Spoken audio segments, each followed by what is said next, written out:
Ninakusalimu kwa jina la Bwana wetu Yesu Kristo.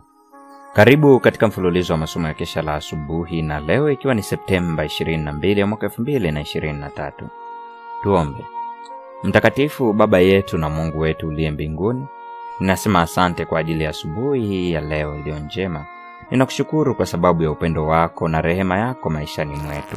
Tunapoenda kujifunza neno lako kupitia masomo haya kesha la asubuhi, Roho wako atufundishe kuyaelewa na kuyatendea kazi katika maisha yetu. Hilo ombi letu katika jina la Yesu Kristo. Amina. Somo la leo linasema mwamba imara. Somo hili limejengeka katika kitabu cha Samueli wa pili sura ya 22 na ile aya 47. Neno la Mungu linasema, Bwana ndiye aliye hai, na ahimidiwe mwamba wangu, na atukuzwe Mungu wa mwamba wa wokovu wangu. Nimezisoma barua zako kwa shauku na kujali. Ninaweza kusema mwanao anahitaji baba kuliko alivyomhitaji hapo awali. Amekosea, unajua hilo, na anajua kuwa unalijua hilo. Na maneno ambayo ungekuwa umeweza kumwambia katika uchanga wake kwa usalama, na ambayo yasingeleta matokeo mabaya yoyote, yanaweza sasa kuonekana kama kukosa ukarimu na yakawa makali kama kisu. Najua kuwa wazazi wanapata aibu kwa sababu ya makosa ya mtoto ambaye anawadharau sana. Lakini je, mkosaji anaujeruhi na anauchubua moyo wa mzazi wa kidunia zaidi kuliko sisi kama watoto wa Mungu tunavyomchubua mzazi wetu wa mbinguni, ambaye ametupatia na bado anatupatia upendo wake, akitualika turudi na kutubu dhambi zetu na uovu wetu, na atusamehe uovu wetu.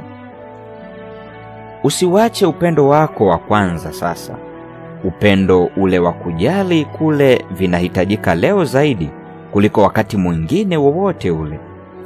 Wakati watu wengine wanamuona mwanao kwa ubaridi na kueleza matendo yake mabaya kwa kejeli, je, baba na mama kwa huruma na upendo asitafute kuongoza hatua zake katika njia salama?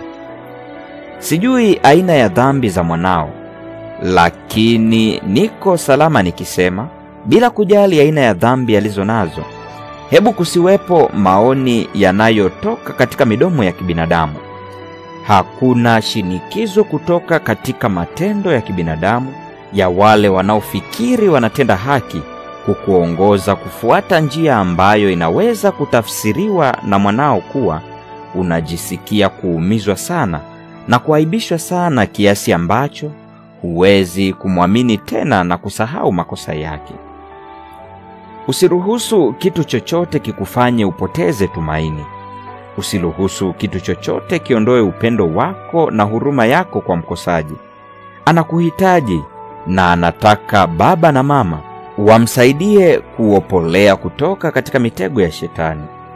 Mshikilie sana kwa imani na upendo, na mng'ang'anie yeye ambaye ni mkombozi mwenye huruma nyingi, ukikumbuka kuwa ana Mungu ambaye ana shauku kubwa kwa ajili yake kuliko hata shauku ulio nayo kwake.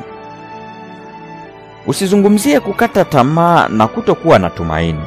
Zungumzia ujasiri. Mwambie anaweza kuwa mwenyewe, kwamba wewe baba na mama yake mtamsaidia kumshikilia yeye aliye juu, kusimika nyayo zake juu ya mwamba imara, yaani Kristo Yesu, kupata msaada na nguvu halisi isiyoshindwa katika Yesu. Katika tafakari zaidi, mwandishi anauliza, kwa nini nipokee neema na rehema ya Mungu bila shukurani? Mpendwa mfuatiliaji wa masomo haya kesha la asubuhi, leo ilikuwa ni Septemba 22 mwaka 2023. Somo la leo lilisema mwamba imara. Somo hili limetuelekeza kwa mwamba imara, yani Yesu Kristo. Na kwa nukta hiyo ndio tunafikia tamati ya kipindi cha kesha la asubuhi siku ya leo. Mungu akubariki sana.